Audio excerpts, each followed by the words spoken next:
Hey guys, welcome back to Jace Loves Strength. In the last video, I announced that we're working on a transparent, merit-based Strongman World Ranking system. And the response to that video was honestly a lot bigger than I expected, which tells me that you guys are excited about it and you see a need for it in this sport too. But before the algorithm is finished, before the math is locked in, and before the first official rankings are released, I think it's only fair to do something a little bit dangerous and maybe a bit stupid for my reputation. Because what I'm going to do is put my own bias on record. I'm going to talk about the guys that I personally think belong in the top conversation right now. And later, once the rankings are live, we're going to find out a very important thing, and that is how much of my opinion survives the math. So again, let me make a very important disclaimer here. This is not the official ranking, okay? I want to be very clear about that up front. This is not that official Strongman World Ranking list. I do not have the final algorithm finished yet. We do not have the full scoring model published yet. We don't have the website launched yet. This video is different. This is me putting my own instincts, impressions, and yes, my own biases out in the open before the objective system takes over, okay? Now, because I'm not going to pretend that I'm free of bias, you know why? Nobody is. That's exactly why we need a system that is transparent, mathematical, consistent, and publicly explained, all right? So today, I'm not giving you the official rankings. I'm giving you the before the math top strongman discussion and letting you see exactly how I personally feel. So I want to make sure that we understand a few things. First of all, when I think about who belongs near the top, I'm not just asking who has the biggest name. I'm not asking who has the most fans. I'm not asking who is the most well-liked. I'm not asking who is the most mild-mannered. I'm not asking who has the most exciting personality. I'm not asking who has the greatest legacy. I'm not asking who do I like a lot. That's not what this is about.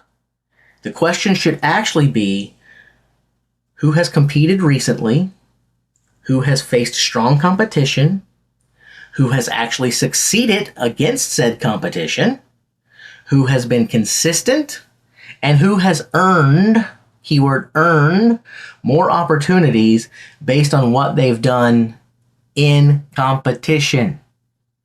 So if a guy was great 3 years ago, I respect that. I truly respect that. Don't question that. But respect and current rankings are not the same thing. This system is supposed to be about active strongmen proving themselves right now. So, I'm going to talk this through in a few different categories, all right? First, we will have the obvious title contenders. Second, we'll look at consistency monsters. Third, we'll look at a head-to-head problem because sometimes one athlete has the bigger win, but another athlete may have beaten him more often. Fourth, we'll take a look at the overlooked and under-invited athletes because Strongman has a real problem with that opportunity sometimes. And then finally, I'll give you my personal gut picks, all right? Not the official rankings. Again, I'm making this very clear. These are not the official Strongman World Rankings. This is Jace's opinion before the rankings are released. And, you know, when we release those, it will potentially embarrass me and make me lose credibility and clout in front of all of you guys. I take that risk. Again, this may be a very bad idea, but I'm doing it anyway. So let's begin. So category one, we've got our obvious title contenders. And when we talk about the obvious title contenders right now, two names have to jump out at you immediately. You got Mitchell Hooper and Rayno Nel. Why do they jump out at you? Well, it seems kind of obvious based on what happened last week at the World's Strongest Man when they completely ran away with the competition and separated themselves from the pack. It really looked like you got two guys in the world and then everyone else was a class below them. So if we look at those guys and we have an obvious conversation, an honest conversation, you have to start with those guys. In addition to that, I just say that Hooper is an obvious pick here because he's one of the defining athletes of this era. He wins, he podiums, he shows up massively in contests. He's not just living off the reputation that he built a year or 2, 3 years ago. He's continuing to prove it time in and time again. Rayno Nel also has to be in this conversation because of what just happened. He just narrowly missed defeating Hooper and defending his World's Strongest Man crown. And when an athlete steps onto a huge stage and delivers at that level, you don't get to shrug it off just because they may not have had the same name recognition that Hooper has or some of the other guys, and because he may not have done a ton since the last World's Strongest Man. He basically said from year to year, I've maintained my level of dominance. And so this is just one of the points of the ranking systems. So the rankings should not ask who was the biggest name before the contest. They should ask who earned it when the contest happened, right? So winning a major show absolutely should matter, guys. But the question's not, did you win the biggest show? The question should be, what does your full body of recent work say? That's where things get a bit more complicated as we move into the additional categories. So we'll look at category 2, consistency monsters. As we talk about those, the first name here again is Mitchell Hooper. And that's because Hooper doesn't just have the title contender argument, he also has the consistency argument. He's not a guy where you say, well, he had one great weekend. No, he just keeps showing up. He just keeps placing well. He just keeps making himself impossible to ignore. A lot of you would say not impossible to hate. I know there's a lot of you that don't like him, but no one can deny his performance. So we look at consistency monsters. A second name that comes to me is a bit interesting because that second name that I'm going to mention is Thor. Now, Thor is an interesting case to place in the category of consistency monsters because when he competes, he places extremely well. He still looks like he belongs with the elite guys or maybe toppling them. The problem with consistency is that he's not consistent with competing. He's consistently placing well when he competes, but he's not consistently competing all that often, at least not in full competitions. So with Thor, the question is not really, is he still elite when he shows up? The question is really, how much should limited activity affect his ranking? And then you have Trey Mitchell. Trey has been extremely consistent over the years against very stiff and strong competition. He just finished third last week at the World's Strongest Man. He finished second at Rogue in November, besting Tom Stoltman, I might add. And his worst showing in his last 3 contests was 4th at the Arnold Strongman Classic. So in the top 3, in his last 3 big international contests facing elite competition, his worst showing was a 4th. And he's got 2 podiums. Okay, then if you look at that, I'd say, that's a pretty strong resume, right? So he may not always be the loudest name in the conversation. He may also not be the loudest guy in the room because he's pretty soft-spoken teddy bear. But when you look at recent results, strength of competition, and average placement, Trey becomes pretty hard to dismiss. And so this is where my personal bias might show a bit. I tend to value consistency very highly. One magical weekend does matter, but repeatedly finishing in the top against elite fields matters a whole lot more to me. Now, having said that, category 3, we've got the head-to-head problem. This is where strongman rankings get messy. And this is where I think that you have to honestly look at how the athletes compete against one another. You can't ignore that. And so in this case, you might have an athlete who has a huge title, the biggest title, but another athlete has beaten that guy more often across multiple contests. So do you look at the prestige of the title and say, well, in the big one, athlete A was better than athlete B? Or do you look at it and say, yeah, but they competed 7 times and athlete B came out on top in 5 of those? I'm probably more of an athlete B kind of guy and don't look at the prestige of the title. Again, that's just me. So I'm also not saying that head-to-head is the only thing that matters, because it isn't. Field strength matters, okay? That's very important. Recency matters. Placement matters. Consistency matters. All of this is important, but head-to-head competition absolutely should not be ignored. If 2 athletes are repeatedly competing against each other and one of them usually finishes ahead of the other, That should matter in the rankings. And in ours, it will. So that's one of the reasons that our system needs math. Because if we just go by vibes, we're going to overvalue certain contests with the most prestige, and we're going to undervalue an athlete's full body of work. The official rankings need to capture this naturally through the results. We're not going to use manual overrides. We're not going to decide on favoritism. And we're not going to decide through, well, I like this guy's haircut better. We're going to look at results. So category 4 is another interesting thing. We have our overlooked and underinvited athletes. So let's talk about the guys who may not always get the same opportunities, but absolutely deserve to at least be a part of this conversation. And there are 3 names that I want to mention here. And before I mention them, I will say that the good thing is they are getting harder and harder to ignore. They are getting noticed more often. They are growing in popularity amongst the fans, but also against promoters. They're getting harder to deny. But I still think that they often get overlooked. And the 3 names that I'm going to say here, you've got Paddy Haynes, Ondrej Fojtu, and Pavlo Kordiyaka. So this category is one of the main reasons I care about this ranking project, because Strongman has a strange problem, in my opinion. A lot of the biggest shows are invite only, or they're at least heavily invite influenced, right? And so then the people turn around and say, well, this athlete hasn't proven himself in the biggest shows. My opinion on that, when you say, well, this athlete hasn't proven himself in the biggest shows, is that, okay, fair, I heard you, right? But for me, it's like, well, you can't say that the guy hasn't proven himself in the biggest shows if the biggest shows won't even let him in the building. That's circular logic, guys.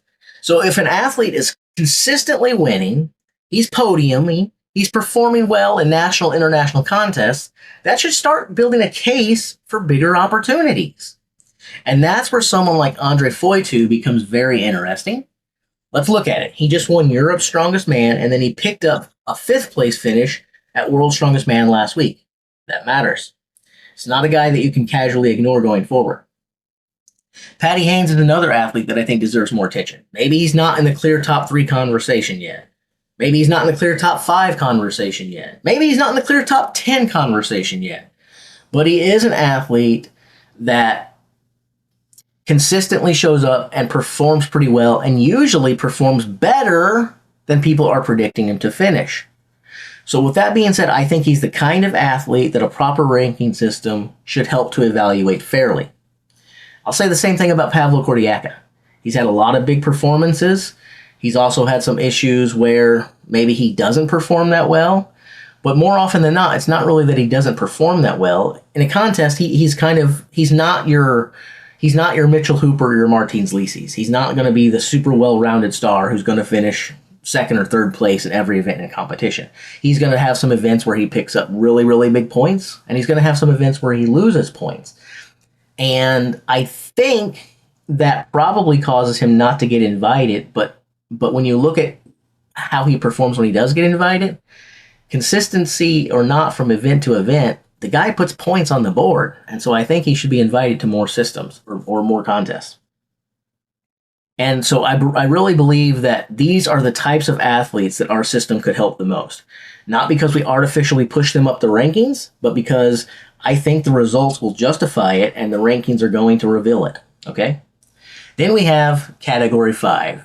This is all about bias and what I think before the math ever begins. I'm hoping the math will prove me right. I'm hoping I get to make a follow-up video where I get to say, see guys, I'm not just pontificating. I'm not just telling you guys how wonderful these people are. The math backs me up here. So again, this is not official. This is not algorithmic. This is not the final Strongman World Rankings, okay?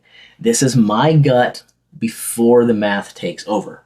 And right now, I think I have to start with Mitchell Hooper and Rayno Nel.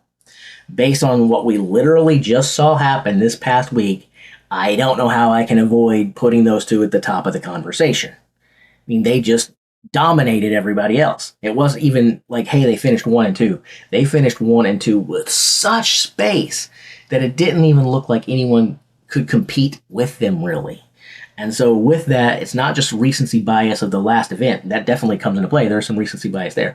But it's the space between them and everyone else that makes me go, if they showed up again at another contest next week, I think you'd have a problem, and I think you'd have to worry a lot if you're someone else. Now, after Hooper and Nel, I think we have several guys who are worth considering. You have Tom Stoltman, who just won Britain's Strongest Man, and then he podiumed at Rogue back in November with a third-place finish. Now, the knock against Tom, of course, is that he just failed to make the final at World's Strongest Man, and this is a contest that, right or wrong, fans kind of synonymously associate with Tom Stoltman. They just call him the World's Strongest Man guy. They think that's the only contest that he performs at and does well at. That's not true. He podiums at all kinds of shows. He just doesn't win other shows, but podium should count. That being said, since people do synonymously associate Tom Stoltman with the World's Strongest Man, and he just failed to make the final, that's going to be the big knock on him here. But he still absolutely belongs in the conversation based on everything that he has done. So then moving on, I think you also have Trey Mitchell. Trey just finished third at the World's Strongest Man last week, and he finished second at Rogue in November in front of the guy that we just talked about, Tom Stoltman. As a matter of fact, if you look at Trey's last 3 contests, his worst showing is fourth at the Arnold Strongman Classic. Through his last 3 international contests against pro elite level competition, the worst that Trey has finished was fourth. That's kind of hard to deny.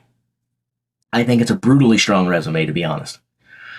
Okay, then moving on from those obvious contenders there, you also have Ondrej Fojtu. Again, he was on my underlooked and undervalued list. I don't think he's going to be underlooked or underappreciated for much longer. This is a man who just won Europe's Strongest Man, competing in it immediately before going into the World's Strongest Man, which is going to tax the body, right? And then he shows up to the World's Strongest Man, does amazing in the groups, and winds up finishing in 5th place overall.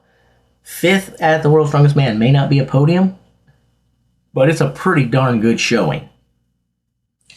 Then I think you have to talk about Thor a little bit. And we talked about this earlier, what makes him a consideration here and what works against him. And that is this. So when Thor competes, he places well. He clearly still belongs with the elite athletes when he is on the platform. The issue with Thor, though, is activity. He's not competing all that often, at least, again, not in full competitions like we talked about. And that should matter. Okay, moving on. I think another name that we have is Evan Singleton. Now, Evan is one of those guys that people constantly talk about as being one of the best in the world. Someone who could come out there and win any contest that he's in. When he's competing at his best, he is the best, or at least among them. And honestly, I think that's fair. But that's not the end of the story with him. If we look at it, yes, he had an impressive resume a year ago last summer. He won the 2025 Giants Live Strongman Classic and the 2025 Strongest Man on Earth contests back to back. He won them both back to back. That's a massive statement.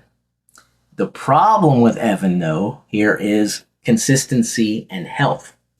Yeah, when he's at his best, he is a dangerous guy, but he's often not at his best. He's wildly inconsistent.